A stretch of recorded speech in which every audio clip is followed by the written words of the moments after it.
जनाब आली खुश आमदीद। नेकी का सेगमेंट और इकरार भाई जरा ये पैकेज में देखा तो मैं खुद इस इदारे में गया डेफ रीच और एक अलग दुनिया आबाद है। कितना खूबसूरत वक्त लग रहा था कि आपने गुजारा वहाँ पे माशाल्लाह। मेरी तवक्कुआत से कोई 500 गुना बेहतर वक्त गुजारा मैंने। और मुझे अंदाज़ा हुआ कि यानी इतनी बड़ी तादाद है बच्चों की जिनकी इस एक इदारे की वजह से क्वालिटी ऑफ लाइफ एकदम यहाँ से उठ के यहाँ आ गई है। तो बहुत बड़ा काम है ना।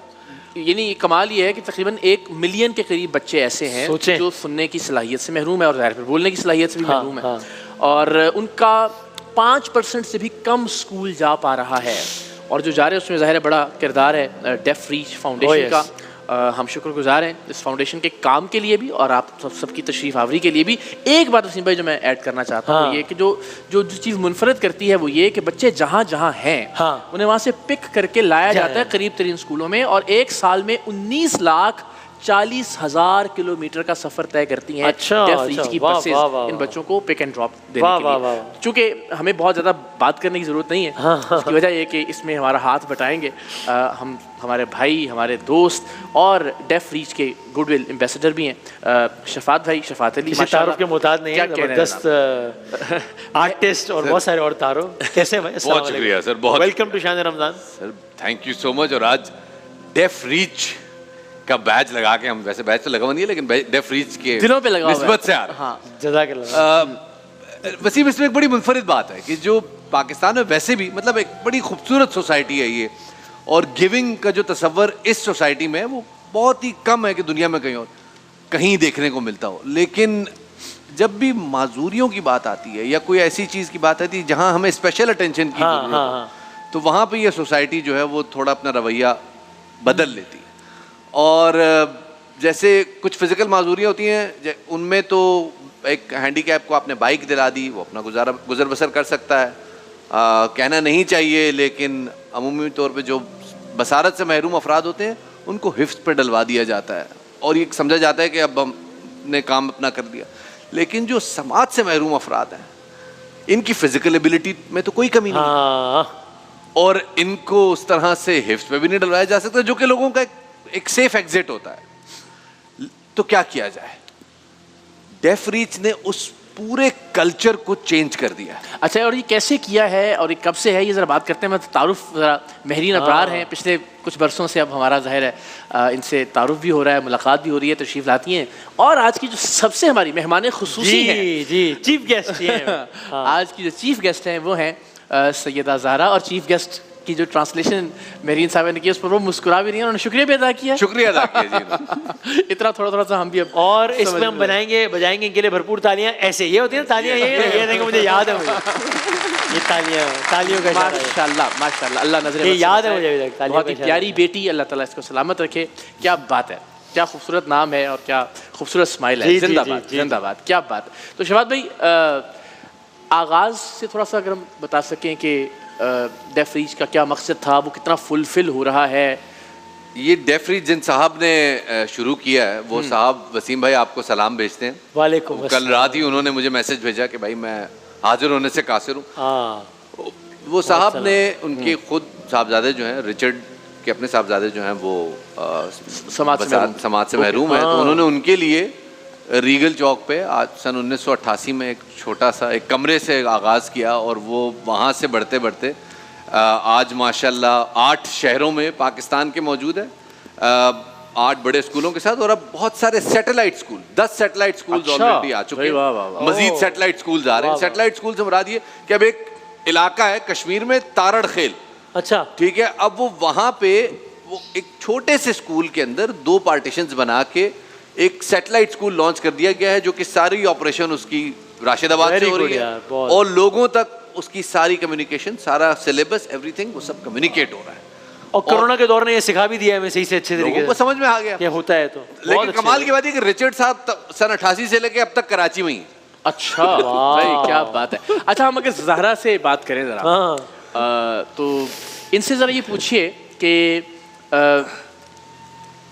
इनकी ज़िंदगी में चैलेंजेस क्या हैं ताकि हम उन चैलेंजेस के हवाले से बतौर सोसाइटी थोड़ा सा काम करना शुरू करें।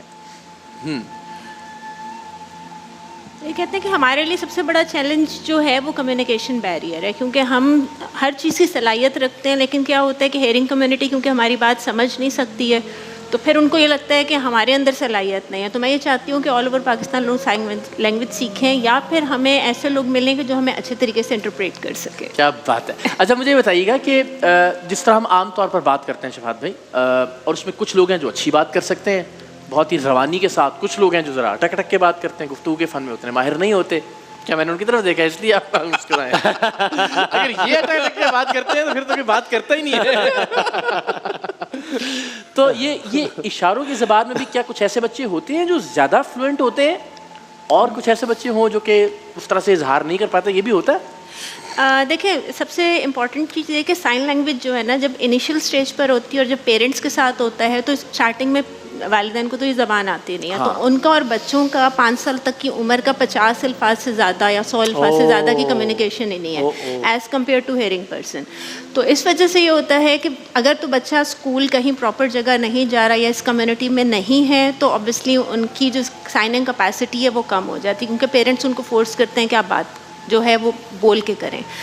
तो और जो साइन लैंग्वेज करते हैं वो बहुत फ्लुएंट हैं, उसमें आप अटकते नहीं हैं, उनको पता है कि हमारी क्या लैंग्वेज है, हमारी कम्युनिटी के साथ क्या। और सबसे बड़ी बात यह कि डिफरेंट जगह पे डिफरेंट साइंस हैं, मतलब डिफरेंट एरियाज़ में हैं, सूबों में, लेकिन अल्हम्दुलिल्लाह ये लोग एक दूसरे की लैंग्वेज को प्रॉपर तरीके से समझते हैं। क्या बात। तो ये है कि इम्पोर्टेंट, लेकिन ये तो आपस में समझते हैं, वालिदैन भी चलिए किसी हद तक ट्रेन हो जाते हैं, इर्द गिर्द के लोग भी बतौर सोसाइटी हम कितना रिस्पॉन्ड कर पाते हैं, हमारी एबिलिटी या स्किल है, यानी वो ज़ाहिर इनकी डिसेबिलिटी नहीं है, वो बतौर मुआशरा हमारी डिसेबिलिटी है कि हम नहीं समझ पा रहे हैं। तो बहुत खूबसूरत बात पे क्या बहुत खूबसूरत बात क्या। बिल्कुल, देखें इसमें सबसे इम्पॉर्टेंट चीज़ ये है कि हमें ये लगता है कि साइन लैंग्वेज जो है वो हर जगह पे सीखनी चाहिए, चाहे वो यूनिवर्सिटीज़ लेवल पे है, स्कूल्स लेवल पर है, कॉलेजेस लेवल में, ऑफिस में आप ट्रेनिंग प्रोग्राम्स रखें, हमारी ऑर्गेनाइजेशन ट्रेनिंग्स करवाती है। तो उसमें बेनिफिट ये होता है कि ये सिर्फ हम ये सोचते हैं कि शायद ये एक ऐसी लैंग्वेज है जो सिर्फ डेफ के लिए है। हालांकि अगर हम इसको थोड़ा ब्रॉडर एस्पेक्ट में देखें तो हमारी लाइफ में कोई भी ट्रेजेडी हो सकती है। हमारे पेरेंट्स जो हैं एक लाइफ में एक पार्ट में जाके उनकी सलाहियत कम हो सकती है। हमें ज़िंदगी में मुख्तलिफ जगह पे, फॉर एग्जांपल अभी आप बैठे हैं और यहाँ पे बैठे बैठे आपने किसी को कोई मैसेज देना है during programme, this is not possible. तो अगर आपको इशारा आता है आप अपना मैसेज डिलीवर कर देंगे, जो हम करते हैं अक्सर। तो लोगों को होता है कि आप क्या बात कर रहे हैं छुपके, तो हमने कहा छुपके नहीं कर रहे, आपको लैंग्वेज नहीं आती है।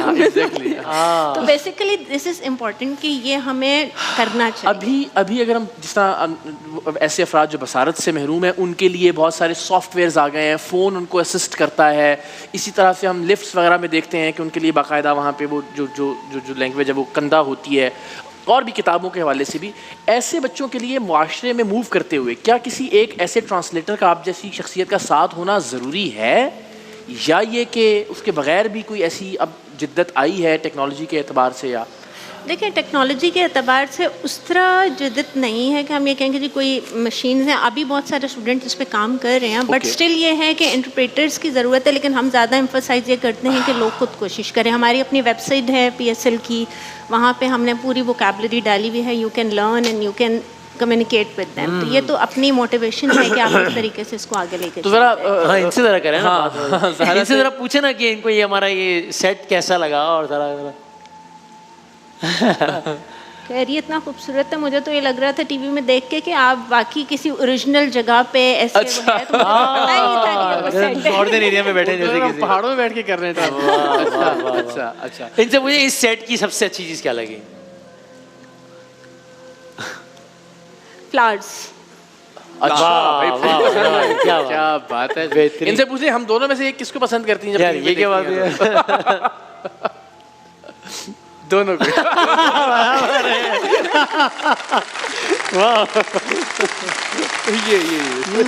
वाह क्या बात है। आपने एक बड़ी मजेदार बात कही कि माजूरी हम में है, अगर हम बतौर सोसाइटी इनसे कम्युनिकेट नहीं कर सकते। डेफरीच ने इस वक्त 2500 अफराद डेफरीच एजुकेट करके, ग्रेजुएट करवा के मार्केट में जॉब्स तक पहुंचा चुका।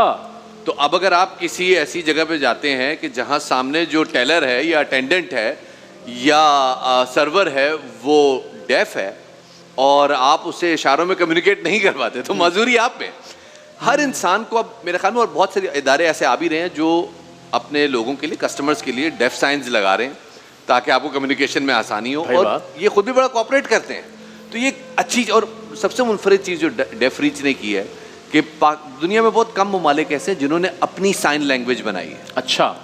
पाकिस्तान उन चंद ममालिक में से हो गया अच्छा। कि जिसकी अपनी साइन लैंग्वेज है और उसका नाम है PSL, Pakistan sign language. PSL से मैंने देखा वो डर गए थोड़ा। हाँ, मैंने कहा यार फिर कराची किंग्स ये यार क्या यार। अच्छा। और Pakistan is a leading organisation. अपनी लैंग्वेज बनाने का क्या मतलब है?